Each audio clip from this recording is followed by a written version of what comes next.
Hello,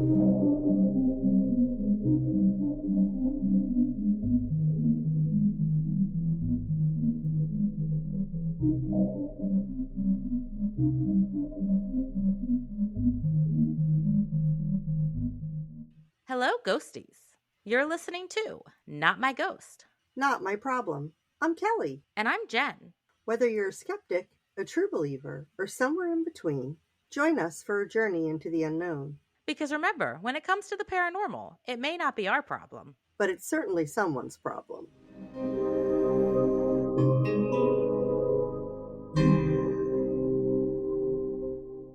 Kelly, it has been way too long since the last time we recorded, and it's not acceptable. It's not like, are you even able to remember where we left off? I don't think I can. It was a whole 30 seconds ago, and It really I was. think I forgot. I think I forgot everything. 25 seconds top is the acceptable amount of time that we don't talk to each other. Absolutely. It was ridiculous. Yeah. Well, we were actually still talking the whole time in between hitting record, so. Shh. Can't tell them that. So we're coming at you with Paracon Part 2 right after Paracon Part 1, even though you guys are getting these episodes 2 weeks apart. Welcome. Welcome. And as we said in the last episode, this episode is pretty much almost just as unscripted. We do have some scripted parts in here where we're going to talk about the different buildings that we got to go into to explore at Pennhurst. So we have some scripted parts about what the buildings were used for and some of the reported hauntings in each of the buildings. It's very short, though. And then we're just going to unscripted about our experiences in each of the buildings and kind of go from there. Before we get into the buildings that we got to go into, we do have a couple of things that we want to talk about, just our general experience. We said we ran into a couple of mediums we talked about one in the last episode, but in this episode, we have two more that we ran into. The first one was Rob Gutro. I don't know if I'm saying that right. It's Gutro. Rob Gutro, I think. Gutro or Gutro? Yeah. He is a pet psychic, and he actually came up and did a little talk before Josh Gates's Q&A on Sunday. So full house, because we got there like an hour and 15 minutes early to make sure we got a seat for Josh Gates, because of course we did. So about a half hour before Josh Gates goes on, Rob comes up and he, introduces himself as a pet psychic and just kind of talk about a couple little things. And do you want to tell them kind of the main thing that he said that really spoke to you? So he was not up there to do readings or when you watch a medium on TV where they're like, has anybody lost somebody whose name starts with J or whatever? But he was giving a talk on signs that are pets that have passed on, the ways that they still communicate with us. And I thought that was, pretty cool. And as he was talking about some of his animals that have passed on. He was so genuine. He started tearing up talking about his animals. He did. But then he was talking and he said, have you ever heard a bark or a meow in your home after your pet had passed? And I hear Boogie bark often. And he said, it sounds like they're in another room, which it always does. It sounds like Boogie's downstairs. And he said, they're not actually in another room. They're in the same room with you. It's just, I don't know, however the sound from the spirit world transfers over. And he was just talking about all these different ways that you'll know. And then he brought up, he said, for the people that have had to help their pets cross over. And as soon as he said that, I'm like, I'm done. I'm not going to be able to. She started crying. I'm not going to be able to sit here and listen to this. But one thing he said was that your pets are proud of you, that you were brave enough to help them cross over. and they're not mad at you. They're not mad at you, and that was very specific to me because as I was at the vet's office during the process of, you know, putting Boogie down, as the doctor was administering the medicine, I was holding him and I was crying and I kept saying, "Please don't be mad at me. Please don't be mad at me." Now, I knew that it was Boogie's time. I knew 100% that I could not have him continue the way that he was, but there's always that part of you that you feel like you're doing something wrong, and I was so afraid that he was gonna be mad at me, but he said, "They're not mad at you," and that was very significant to me. Which I tried to tell her, but she didn't listen to me when I said it. "You're not a pet medium." Doesn't matter. And then I proceeded to cry for about an hour off and on after that. She did. And after Josh Gates spoke, we actually went over because Rob had a tent where you could actually go and get his autograph and all of that. And he had books for sale. So we went over, and Kelly just wanted to talk to him and let him know how much that had helped her. And we both got two of his books. And as we're like, standing there, he's signing the books for us. And he looks at me and he's like, "You've lost three dogs, haven't you?" And I said, "Yeah, I have. Those are my childhood dogs that I lost when I was growing up." And he's like, "They're here with you right now." And I was like, "Oh, my babies, they're here." And he's like, "They knew that I was gonna be here. They're here, they're with you, they're watching over." And I was like, "Oh, that's so sweet."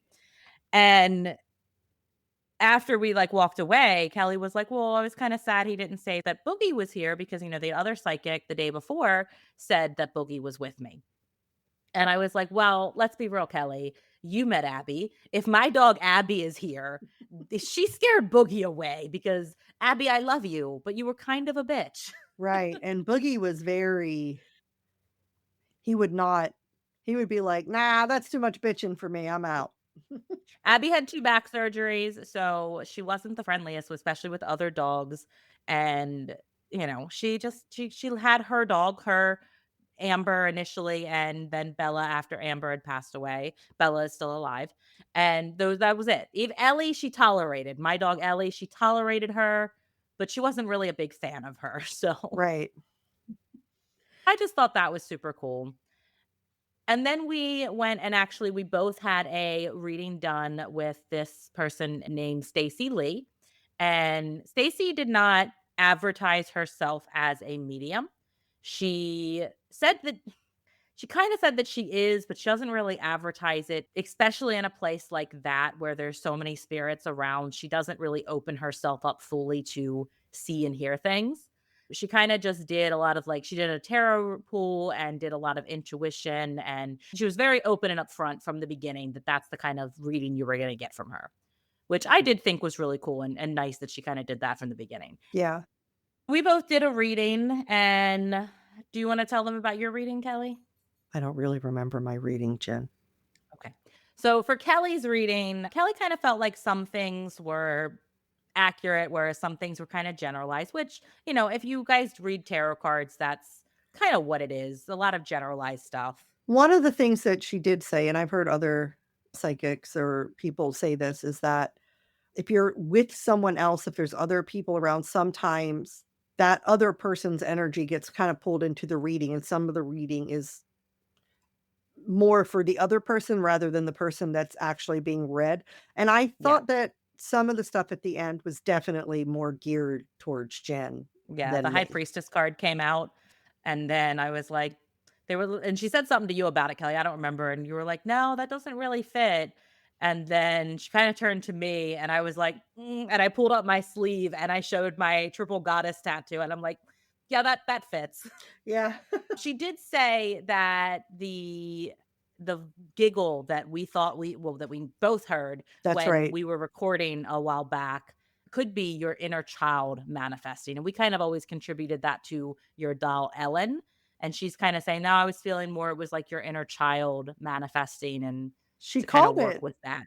she called it something like a topa or something like that. It began with a T, but basically it was that somehow I like dissociated myself from my inner child, and so my inner child was no longer in me, but was manifesting in the home, and I do hear a child giggling. I mean, not I wouldn't say often, but a couple of times, Yeah. and she also explained that it would present, like, with a kinda more of like a shadowy thing, and I did have one which we caught when we were we didn't catch it on video, but I think Jen started right after. I was, like, really freaked out because I did see Yeah. something in the bedroom, and it was about the height of a child. Yeah. And again, So, we always contributed that to Ellen, so it's interesting to kinda think that it might have been something else, but one of the things that she really impressed me with was while we were sitting there and she was doing my reading, she kinda started looking, like, over top my head and just kinda, like, looking around, and then she said, "Does a butterfly mean anything to you?" And I said, "Yeah, that's actually my aunt who passed away from cancer a while back. Me and my family have always said that she manifests as a butterfly, and when we see butterflies, we always attribute it to her." So it was kinda cool that that came through because she said she saw one flying around and that, my aunt was there with me and to maybe try to do some more to connect with her.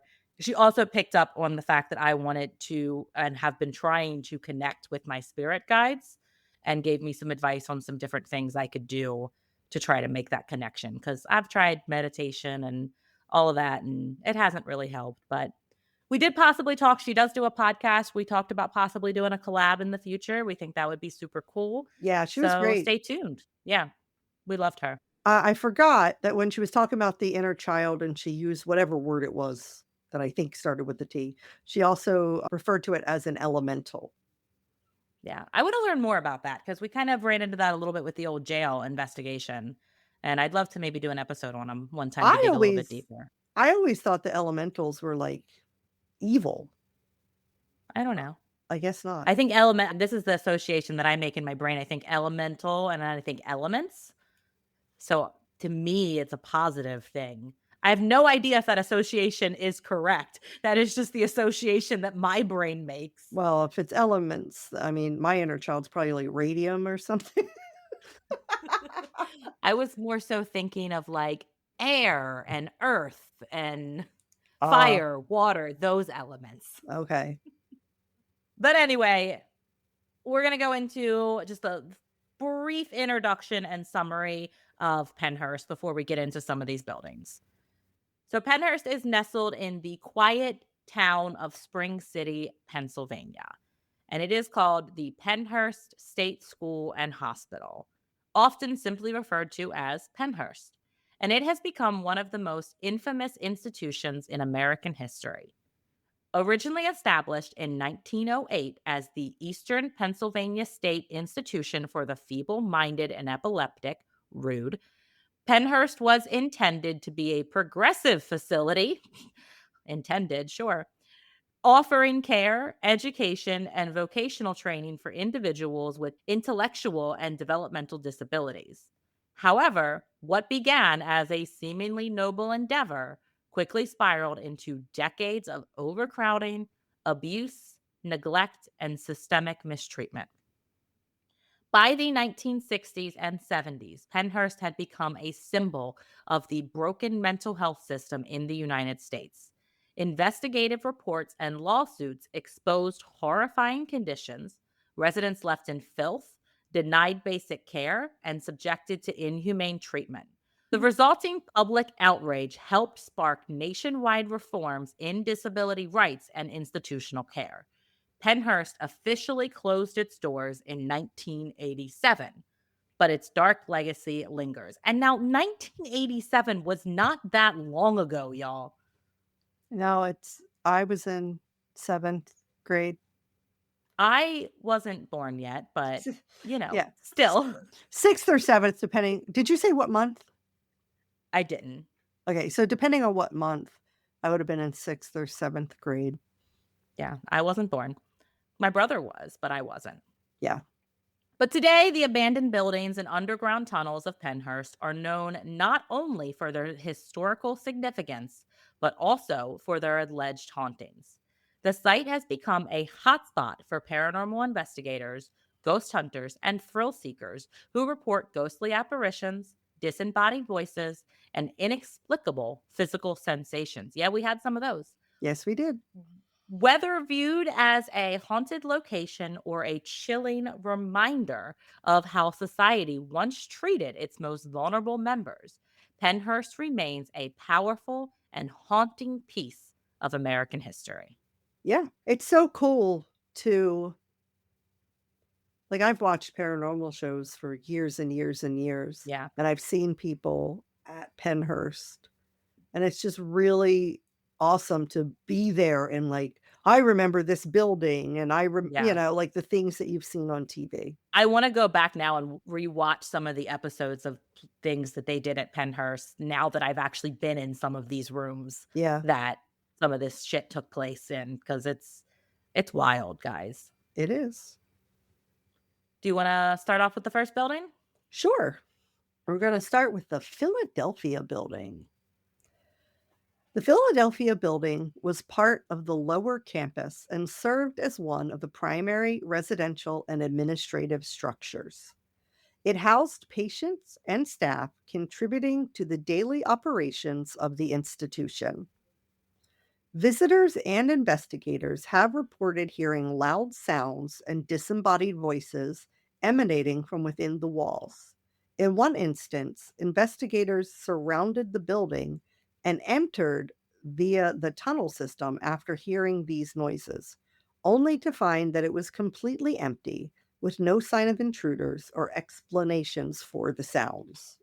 Our thoughts on it was nothing because as I mentioned in part 1, it was raining quite heavily the day before and the building flooded, so they had to close it, which Yes. was kinda sad because it's a newer building that we would Yeah. have access to.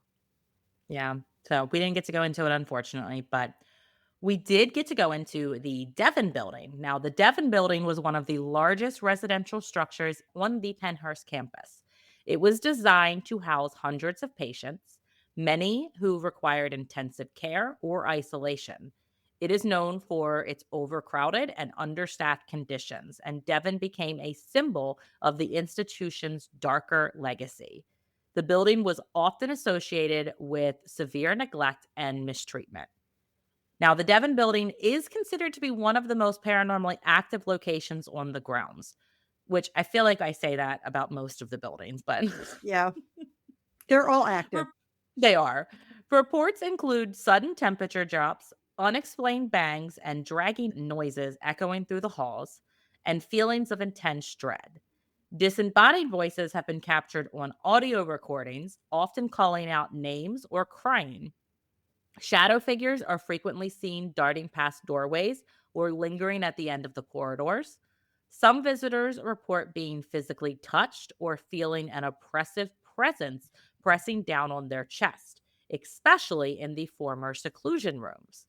Paranormal investigators have described Devon as a hotspot for EVP activity and EMF fluctuations, despite the building long being disconnected from any power source. Now, we did not really get to investigate this building because this is No. the building where the happy hour was. And then during the actual event, this was where some of the vendors were set up and the Paracon merch store The was set Pennhurst up as well. the Pennhurst gift shop, Yeah. basically, Yes. and we didn't spend much time in there because we spent No. a lot of money just to be there to begin with, Right. and we We did wanted to not need to. save our money for the pictures and autographs and all of that stuff. Absolutely. All right. Next, we're gonna do the Limerick Building. The Limerick building, building, Belted. The Limerick building, belted. the Limerick The building, Belted. the Limerick Building functioned as a dormitory for patients, providing living quarters for residents of the institution. An apparition of a woman dressed in an old fashioned nurse's uniform has been observed by multiple witnesses, including a firefighter, a police officer, and a Marine. Additionally, numerous EVPs or electronic voice phenomenons Phenomenon. doo, doo, doo, doo, doo, have been recorded within the building, suggesting the presence of unexplained voices and sounds. I like that it So points out, like in the research, that it was a firefighter, a police officer, and a Marine. And yeah. I guess they're singling him out. Like these are people that serve others. Like Yes. these are supposed to be upstanding members of society that, And also not scare easily based on what they right, do. So I right, think that's a lot of times because you see that a lot in paranormal where they're like, "Well, a police officer said this." And again, it's someone who is running towards danger, and when they right. kind of report these types of things, I don't know, it just seems to have a little bit more Yeah. meaning to it. Although my son was a Marine and he would run into battle, but he probably would run from a ghost. Exactly. And we had a couple of different things happen. So the Limerick building was one of the actually, it was the last building we went into on Sunday. Yeah, And it wasn't too crowded, thankfully. I don't even think we briefly explored the upstairs, but we pretty much anytime we went into any building, we went straight for the basement because right. that's where all the good shit happens. Everybody knows. You go to the basement. Yep. And the basement was huge. Very big. Like, well, I don't even think we got to explore it all. So there's a thing in Pennhurst basements that when you walk in, there's a big room and there's all these different side rooms off of the big room. Yeah. So we walked pretty much all the way to the back, and in one of the side rooms, there was this group that was in there, and they were kind of had some stuff set up, and they were doing some paranormal investigating. And we did find out that actually, after talking to this couple, or I don't know if they were a couple, but these people that were down there, they were actually the owners of the George Taylor House, which we think is in Pennsylvania. Apparently, it's Maryland, a we're not or sure. Maryland, somewhere nearby, Google it, and apparently it's a haunted location where you can go and stay. I think they said it was like a bed and breakfast, so that's on our list, we wanna go now. Yeah, because they told us to Uh, come on out. yeah, we'll be like, "Hey, do you remember?" Probably don't remember what we look like because you met us in a dark basement, Right, but we but did give them a card. we did give them a card, and they gave us a card, so Right. we've have contact. If you're listening, hi, it was great chatting with you. Yeah, we hope you are listening. Yeah, we know you are, come on. So they had a lot of equipment set up down They there. did. And we got to watch, like, some of their equipment. They were asking questions, and I think they had the REM pod went off. I forget what it's called. It's like it's got a red and a green light. So they usually Right. say, like, red light means no and green light means yes. That went off a couple times. Yeah. So that was Yeah, I pretty wanna get cool. that. That Yeah. looks fun. But yeah, that was neat, and we just kinda chit-chatted with them for a little bit, and then at this point, it's like 20 of, quarter of 5, so we kinda are making our way out, and we wanted to walk the rest because again, we didn't realize how big this basement area was. So we walked through the other side, and we walked into this one room, and now this room was dark, Very dark. like darker than dark. Nobody else was in there. There were no windows. None of the door light was coming from the stairs. It was dark. And when we walked in this room, Kelly, I immediately said, "I don't like it in here. I gotta leave." she did. And Kelly, I don't usually say I don't like I usually if I don't like it somewhere, I I usually wanna push that a little bit, and if I don't wanna push it, Jen will try to push me to stay. I, And most of the time, if she pushes me, I will say, "Okay, like, you're here with me, blah, blah, blah." But if Jen would have said, "No, we need to stay here," I would have said, "Absolutely not." I had to get out of that room immediately. and I probably would have pushed it if it wasn't for the fact that we only have 15 minutes left before they were going to kick us out. So I was like, okay, fine. Right. And then as we were walking out, Kelly, what did you say? I just felt this presence, and it was not good, and it was very dark. And I stopped, and I turned around, and I felt like I had to say this. I said, "I came here alone. I leave here alone. You may not come with me." And I've never heard Kelly say that ever. No, I'm usually very welcoming and open to paranormal experiences, but there was something Hence about her that. like 30 dolls behind her. Yeah, so I was not too happy about that. I don't it's just I can't describe the feeling as much as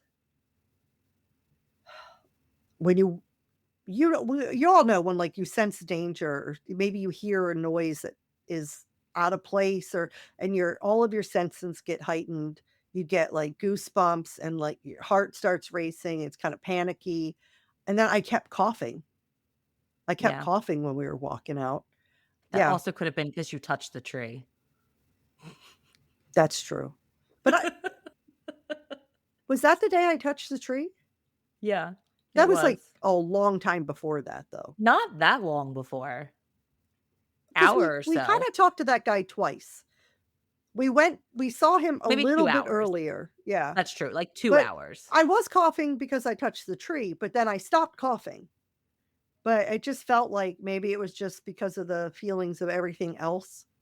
It just Yeah. felt like none of my systems were functioning properly. I was in danger and I needed to leave. Yeah.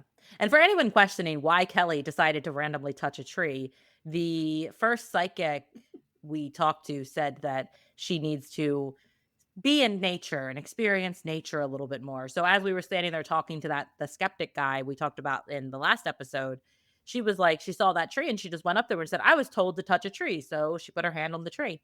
And then about 5 minutes goes by and she starts sneezing and coughing and the tree attacked her I was like, I with should have touched the fucking tree. you shouldn't have touched that goddamn tree.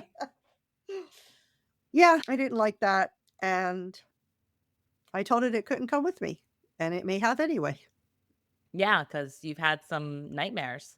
I have. Typically, most of the nightmares are in that exact same building, in that exact same spot. The first dream I had, they were like somebody that worked there was like, "Yeah, the only way to get out of this building and get this thing to leave you alone is to be baptized Catholic." And I'm like, "Sign me the fuck up. Sprinkle the water on my head. Let's get the hell out of here." Like, I don't necessarily believe in God. I don't subscribe to any religion, but yeah, sure, sprinkle the water. Yeah, Like, sure, go I ahead. gots to go. Let's go. But recently I've had 2 dreams where it feels like the same presence, but we're in the tunnel. Oh, interesting. Yeah, which we'll talk about in a little bit. Yeah. Well, yeah. So the next building we're going to talk about is the industry building. Now, there's not a ton of information online about the industry building. Most likely it was used for vocational training or like work related activities. And there's not a ton of documented paranormal activity specific to it. But when we were leaving on Saturday, we were standing there. We were talking to the guy that, because outside of each of the buildings, there's a person that works there stationed. Some buildings only VIP could go into and RIP. Some buildings were for RIP only. Some buildings everybody could go into. So they kind of had somebody out there outside of each building. And we were talking to the guy while we were waiting for someone to go get the golf cart to take me and Kelly up the hill so she didn't have to walk. And he just started talking about all the activity that was reported outside in that building today because everyone would come out and tell him what they saw. And people were saying they were being touched and scratched and just feeling drained. Someone said they caught a picture of this weird, like white mist surrounding somebody. So we were super excited and we're like, okay, our thoughts for Sunday, we had already gotten all of our autographs, and we knew that based on everything we were hearing as we were walking around, how long people had to wait in line, and that most people were going to go and try to get those autographs first thing. So we're like, these buildings are probably going to be empty first thing Sunday morning. So we were like, this building was on the way out. We're going to hit this building first thing, hopefully have the whole thing to ourselves and hopefully experience something. So we get there on Sunday and we are standing out there because we got there early, like 8:15. So after we get through the entrance and they let us in and we're waiting, you're supposed to wait in the line to go through the vendors and do the whole rigmarole. We just stop at this guy and we're like, "Hey, we were talking to you yesterday. We want to get in this building. Can we do that?" And he's like, "Yeah, yeah, sure, why not?" He saw Kelly's walker. He wasn't going to make her walk all the way around and then come back. So we were talking to him before he was allowed to open up the building. And Kelly, while we were talking, what did you see? Some sort of like, because you could look right into the building and there was like a hallway there and there was 2 windows, so the light from the windows were like on the reflecting on the floor. I guess it was like a shadow or something that kinda like blocked out part of that light. And then it was like it was there and then it was like back again. But there was Yeah. definitely movement in there that blocked out the light. And there was And there was nobody in the nobody in building. there. Yeah, Yeah. nobody at that time. So we just stood there, we were talking to the guy, and finally the other person came up who was gonna be like the worker that was inside of the building because they wanna make sure that there's somebody in there. So we go in and we go straight for the basement because, again, Right. why not? That's where you go. We go into the basement and we again, same thing as all the other basements. There was a big room and then there was a side room that was much darker. We went into the side room and we started to try to set up to do the Estes method. And as we're getting the stuff out to do it, the woman comes down the stairs and is like, "So, my doorman doesn't really know the rules, but you guys are supposed to go all the way through and through the vendors and all of that. And then if you want to investigate, you have to come back." And she was like, "So, do what you're gonna do. I'm not gonna make you leave now, but just be quick about it, and then you guys can come back." And then she left, and we looked at each other like, "Yeah, we're gonna do what we want to do. Yeah. We're not gonna be quick about it." We're not rushing. No, we're not. She did come back down later and say that it was fine, that they had opened up the buildings and people were allowed in. So, again, at that point, how do they know if we like walked in the line and walked back or not? Like they can't do that. Right, So, also, like, we're the only people in the building, so you could just shut your fucking mouth and not tell anybody right. we're there. Like, that would be Exactly. great. That'd be wonderful. Thanks. So we sat down and we started to do the Estes method and I went under and we were having some issues. Like I kept trying to tell Kelly to like speed up the spirit box to make it go faster because nothing was really coming through. How the spirit box works is it sweeps through radio stations, and you can Yes. set the rate at, like, how fast they're sweeping through, and sometimes you need to adjust the rate, like, if it's too slow, well, you're just listening to a radio station, Through the radio. but then if it's too fast, it's so loud of just static, you can't. Nothing's coming through. Right. So, and for those who don't know what the Estes method is, it's when you take the spirit box and you put on headphones and a blindfold. So you do not know what questions are being asked. So you then shout out the answers that you're hearing come through. And it's nice because then you're not being like, your mind's not being tricked into hearing something based on the questions that are being asked, which can happen a lot. Right. So we started to do that, and then I, like, took the headphones off to tell her to, like, adjust something, and as soon as I did that, Kelly was like, "Wait, wait, wait. I thought I just heard footsteps." And again, only ones in the building. So we abandon the Estes method, we go over to the part where we heard footsteps, but there is a lot of noise pollution because this building is right at the front, so everybody that's trying to get into the convention is walking through.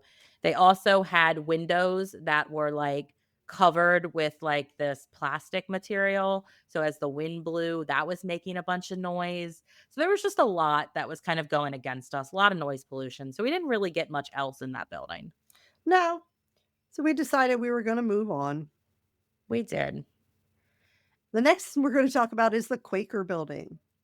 The Quaker Building served as a residential facility for patients, particularly those requiring more intensive care or supervision. This building is notorious for intense paranormal activity. Witnesses have reported shadowy figures, including a small girl with long black hair and a hunched over presence with elongated arms. That is terrifying. It really is, and I don't elongated arms in general. Okay, so it takes me back to Nightmare on Elm Street in one of the opening, like, right before he kills Tina. Huh, spoiler alert, I mean, it came out in, like, 80 something, 82 or yeah. 83, so you should have seen it. But Freddy Krueger puts his arms out like this, like, to Oh, his side, and they keep growing long, and that was my first experience with. Actually, no, Poltergeist. The Poltergeist thing, oh, monster yeah. thing had long arms too. See, when I think of that, not necessarily elongated arms, but just that description, I think of Grudge with the little girl, black Right. hair, hunched over, and or like The Ring, The like Ring, yeah. crawling out of the Grudge girl crawls weirdly too, but I don't all those movies make some young girl with black hair crawl weird. So she's like crawling out and her arms just look longer. So Right, that's the vibe I get from that. yeah. Well, visitors frequently experience physical interactions, being shoved, scratched, or feeling cold spots. And objects are often seen moving or thrown with no clear cause. Investigators have captured multiple EVPs and recorded significant electromagnetic field spikes or EMF spikes, despite the building having no electrical power. One of the most chilling entities said to linger is the spirit of a former janitor. During his lifetime, he was known for his abusive behavior towards patients, especially women. Even in death, his presence is disturbing. He reportedly only attempts to communicate with women he finds attractive, often targeting them with the most aggressive activity. So we actually, and we'll talk about it a little bit later, but in one of the other buildings, there's another spirit, and we got these confused. We thought the other spirit in that building was the one that liked to communicate with attractive women.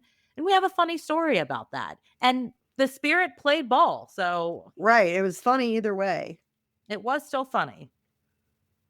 But this was the same building that Katie had her experience in. Yes, my daughter Katie, if you listened to the and we know that you listened to the Pennhurst, we told you to last time in part Yeah, we 1 did. to go back and listen, and we're not gonna wait for you again, like, we're just gonna We're keep not. going. You should have done it last time, I don't know what to tell you.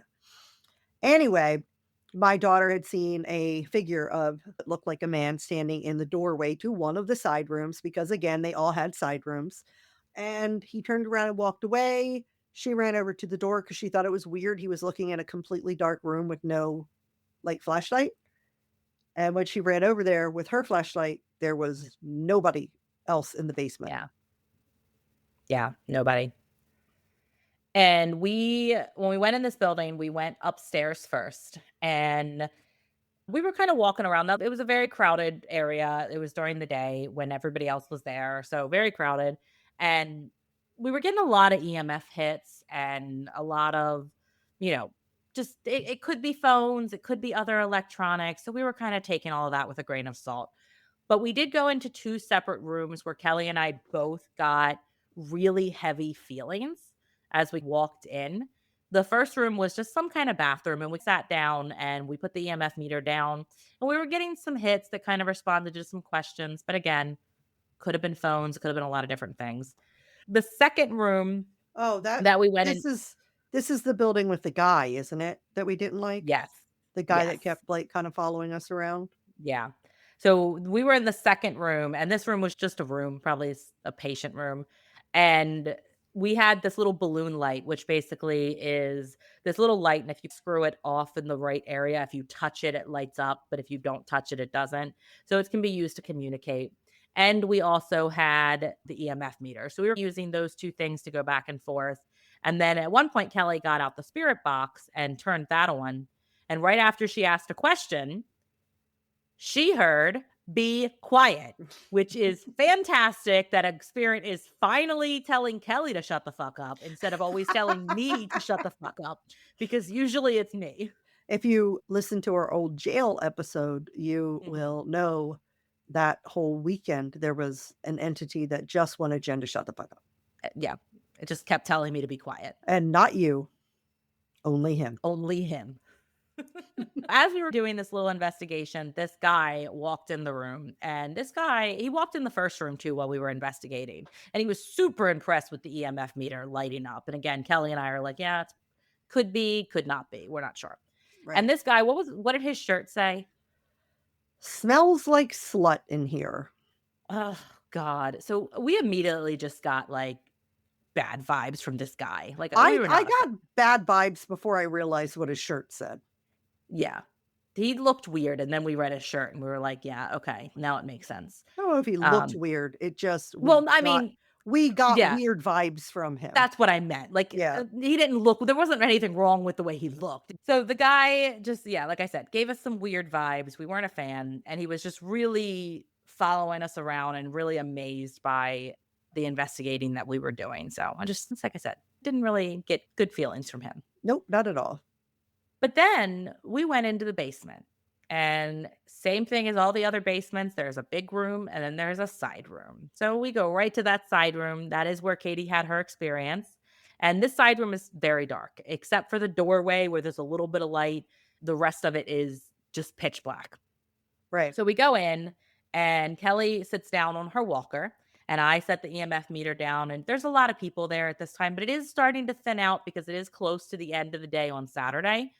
And Kelly, what happened when you sat down? I was sitting down on my walker, and there was 2 people over on that side of the basement with me. You were a little bit towards the other side of the room at this point. I was behind you. Oh, were you?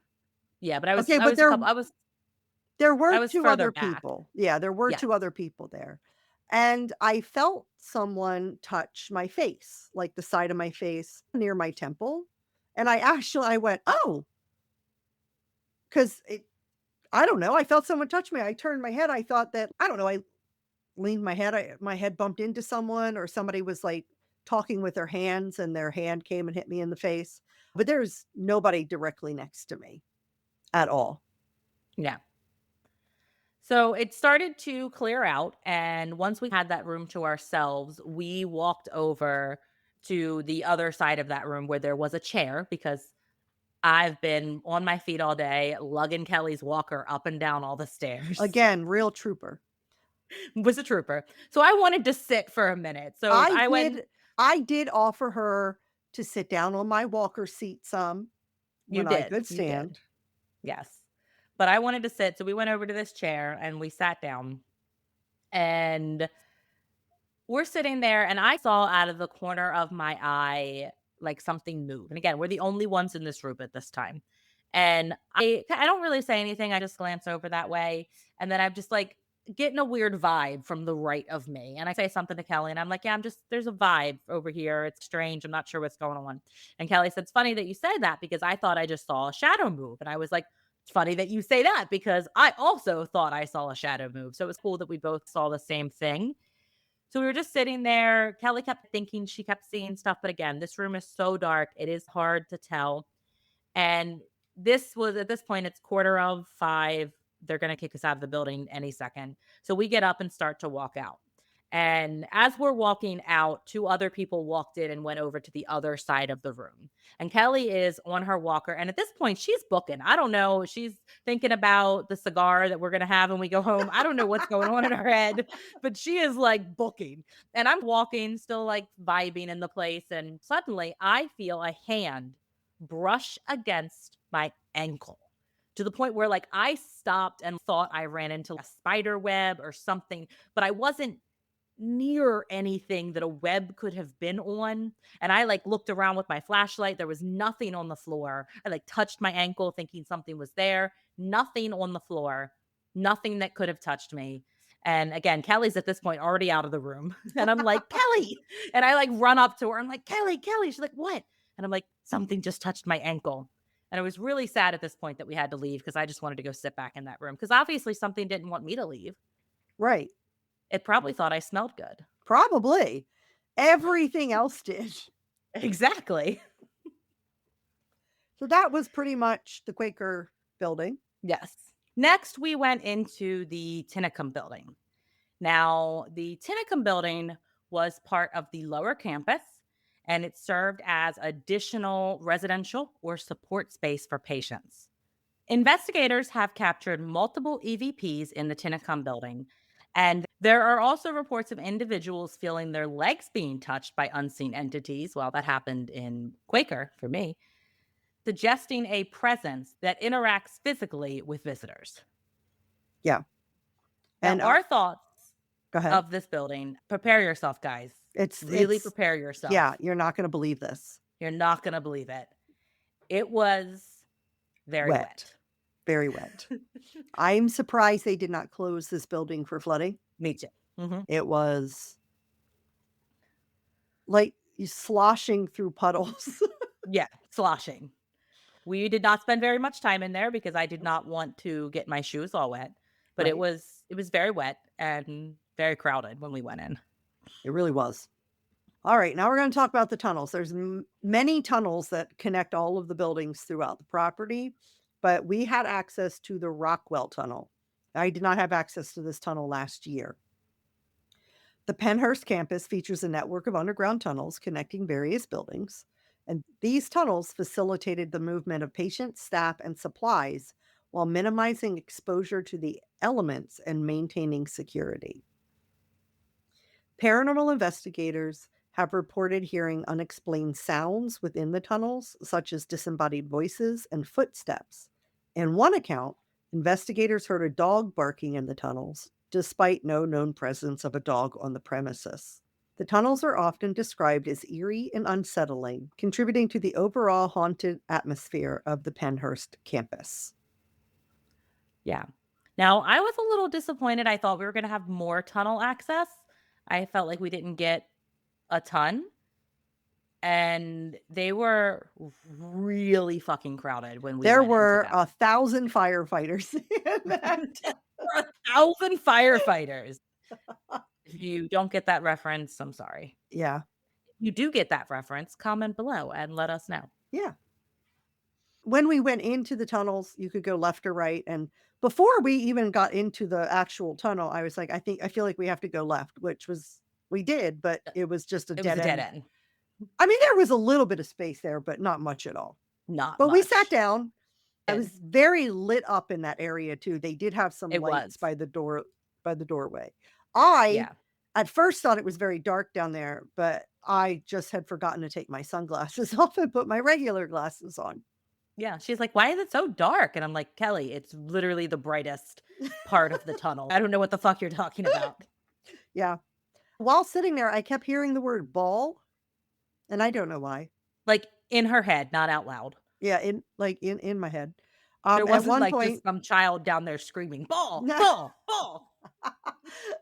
At one point, we saw when we looked over by the door near the dead end on the ground, we saw something that could have been a ball, but it turned out to be a balloon, It was a balloon, not a ball. not There a ball. were a couple of balls, like cat balls that people use to investigate that if you touch them, they light up. We did run into balls throughout the We property, we did. but significant or not, I don't know. I don't know why I Yeah. kept hearing the word ball. Yeah. So we walked to the end of the tunnel, and it was funny. At one point, we did hit a patch where there wasn't a ton of people around us. And as we were walking, and it started to get even darker because you got further away from the door. One girl was walking back, and then she was by herself. And she looked at us. She's, "Oh, are you guys walking down there?" And we were like, "Yeah." And she was like, "Okay, I'm gonna walk with you. I just didn't want to go by myself." So I thought that was funny. And then at that point, 1,000 firefighters came in, and It was there ridiculous. were so many people. So there was a group down at the very end investigating. So we didn't really go down to the very, very end because we didn't want to interrupt them and what they were doing. And we turned around. And as we were walking around, there was this corner. And Kelly, you said you kept feeling like you were going to see a head peek out, but you I obviously just didn't. dark corners, I don't know if it's because of the shadow figure at the old house, how it would peek its head around, but every time I see a corner like that, particularly if it's dark, I just feel like I'm gonna see a head poke around it. I don't know. This felt a lot stronger than "Ooh, I could imagine a head poking out." Yeah. Whatever. And at one point, she's like, "I don't like corners." And I'm like, "Okay, we're going to sit here for Yeah. a while because And I'm we a did, bitch." but We did. that's what I'm saying, like, when we were talking about the other building that I felt like I had to get out of there immediately, in the tunnels, when I was like, "I don't like it here," Jen was like, "No, we're gonna sit here," and I was like, "Okay, we'll sit here."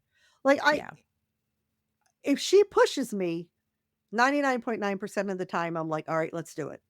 So we did. We sat there but then it just got so crowded we felt like we had to leave. Like I was getting anxiety because of the amount of people that were in It that was tunnel, very not because of peoply. the possibility of spirits. It was very peoply, and the living is far more terrifying than the dead. Yeah. Lock me in that tunnel at night with ghosts, I'm a happy person. Well, Okay, I don't know probably a about that. scared I am person. gonna say this. While there was a lot of people down there and it made the atmosphere a lot less creepy, if I was sitting down there by myself on the part far away from a light, like around that corner where it was pitch dark, I'm gonna be a little terrified. I would Okay. push myself to do it, Yeah. but I'm gonna be a little terrified, but Okay. And the last building that we are going to talk about is the Mayflower building. Now, the Mayflower building was a male dormitory and it provided housing and recreational area for patients. It included a basement, because of course it did, for maintenance and recreation, as well as 3 floors containing dormitories, day rooms, and staff quarters. The Mayflower building is widely regarded as the most haunted structure on Pennhurst campus. Paranormal reports span decades, including sightings of a little girl in white, often referred to as Emily or Mary, who is said to dart silently in between rooms. Visitors have also experienced physical encounters, including being touched, pushed, or even strangled by unseen forces. One chilling account involves a large male guest who felt pressure tightening around his neck just before witnessing a ghostly figure lunge at him in an apparent attempt to strangle him. That's terrifying. Adding, that is terrifying. Adding to this building's terrifying reputation is the infamous spirit known as King, believed to be the ghost of a former maintenance man who lingers in the boiler room of the basement.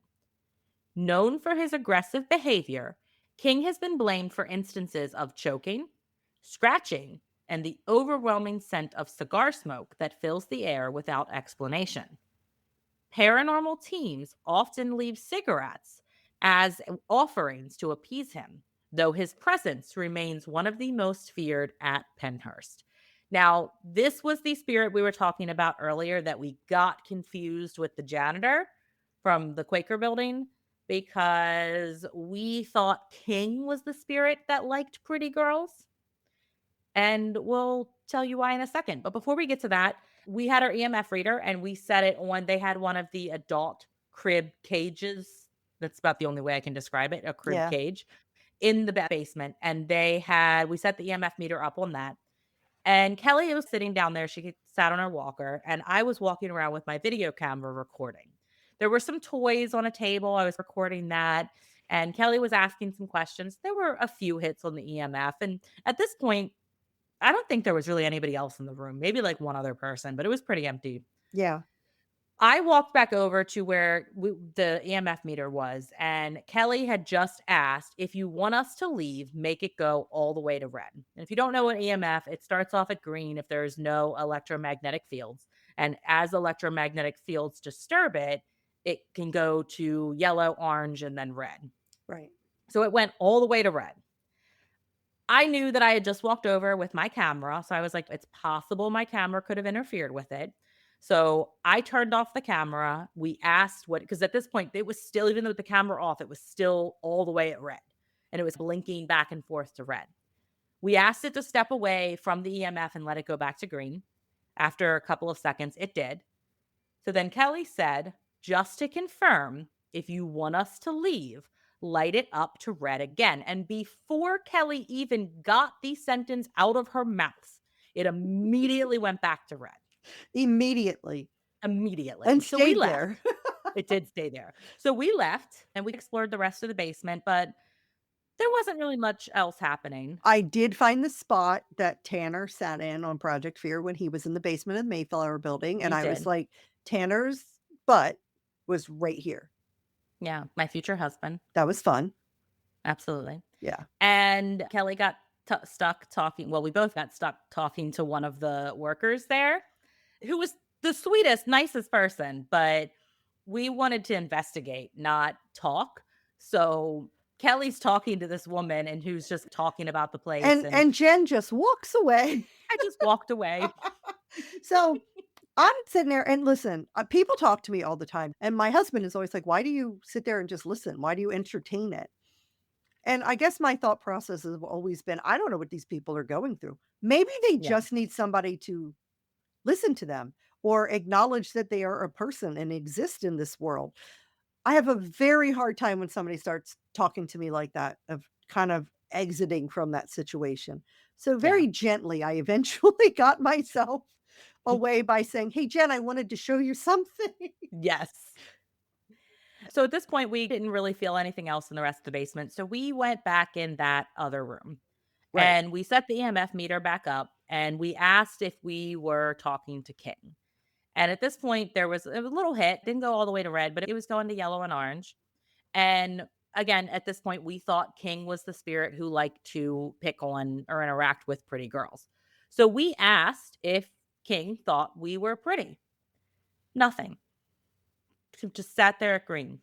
Then I asked, well, do you think we're not pretty? And as soon as I said it, it went straight to red and fuck you, King. How rude. Rude. So we were laughing about that. We were asking it some other questions and we were getting some hits, but at this point, more people started coming in and out the room. And as people were coming in, they all have cell phones and cameras and other things. So at this point, anything that the EMF meter was doing, we're like, yeah, we're not really sure. But while we're doing this, Kelly feels a like sensation on. No, first you felt it on your arm. on my arm, and it was like a little burning, not like bad burning, but it reminded me of the burning I felt on the back of my neck when I at Edinburgh Yeah. when I had my experience there. So I called Jen over and I have her like do use the flashlight on my arm and I'm like, "Do you see We anything here?" and we And didn't it really see anything. no, it was red, but then a little bit later, like after we walked out of the building, you could see like a small line there that could have possibly been a scratch. But it wasn't as pronounced as, like, the one I had at Edinburgh. Yeah. But then a little bit after that, I started feeling that same sensation on my face, like, in between my face and my neck, right? Yeah, it's kinda like your jawline. Was it yeah, and I called Jen over, and she said, "Well, it's really red, but I don't really see anything." And I was like, "Okay." But then when we left the building, Jen looked at it again, and she said, "No, you can definitely see, like, a scratch on your face." Yeah. And I have pictures that I'll post on social media of what I took while we were still in the building where it was red. And at that point, like I knew that Kelly had been touching it just because she felt the sensation. So I was maybe she was just rubbing it, but it was more red. Like she had to rub it pretty hard. It was pretty red at that point. But then once we had gotten out and we were just walking around outside in the daylight, that's when I like looked at her again and I saw it. And I was like, okay, yeah, there's actually a little scratch in there. Yeah. Definitely not as pronounced as it was as the one you got at Edinburgh, No. but it was there. Yeah. Apparently, spirits like to scratch me. They really do, and I'm just over here begging for anything, and I did get my ankle grabbed, so I gotta be pretty excited about that. Yeah. That's a lot of action for you lately. It is, I Something know. grabbed you. Something grabbed me, that's about the most action I'm gonna see in a long time. Well, until Tanner comes back into town. Yeah, until Tanner comes back and then Right. realizes that he loves me. So Yeah. that was like most of our experiences there. I do want to shout out one of the vendors that we came into contact with as we were walking through the vendors. There was a guy that was selling flashlights, Oh, yeah, that's right. but they went like on was it your wrist? Yeah, so it was like a bracelet, like, Velcroed to your wrist and then had a remote that velcroed to your finger that you could then touch to turn the flashlight on and off. So it had a remote control flashlight and it's all connected to one hand, so you can actually hold equipment and stuff in both hands. It was called Beam Yeah. Fist. Yes, Beam Y Fist. yeah, so if you And guys highly recommend. yeah, because it would be great for home repairs, car maintenance. Yeah. I mean, Ghost clearly, hunting. yeah, they didn't create this for ghost hunting, but it was very smart of them to come to a paranormal convention It was. to sell them. And we bought 2 of them. By we, I mean Kelly bought 2 of them and gave me 1. Yes, And we love them, and we're gonna use them on our next investigation. we absolutely are. Yeah. Well, that brings us to the end of this episode, these 2 episodes about our unforgettable weekend at Pennhurst Asylum, where history, hauntings, and the paranormal community all came together in one truly wild experience. If you loved what you heard, please take a moment to rate, review, and subscribe to our podcast wherever you listen. Your support helps us reach even more listeners and share even more spooky stories.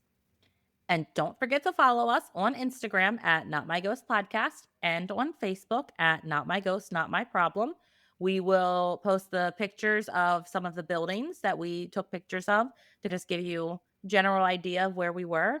And you guys get to see that. And we do post a lot of other fun stuff. So go follow. Please, if you want even more ghostly content, consider joining our Patreon. We have some fantastic exclusive perks for our supporters. And that is at patreon.com/not my ghost, not my problem. Yes, please do. And if you've ever had a spine tingling paranormal encounter yourself, Share your story with us at notmyghostpodcast@gmail.com, and you will hear it featured on a future episode. You absolutely will. Well, thank you for joining us on this spine chilling exploration of Paracon. Remember, as you wander through the haunted halls and listen to the whispers in the dark, keep this in mind. If it's not your ghost, It's not your problem. until next time, stay spooky. And stay skeptical.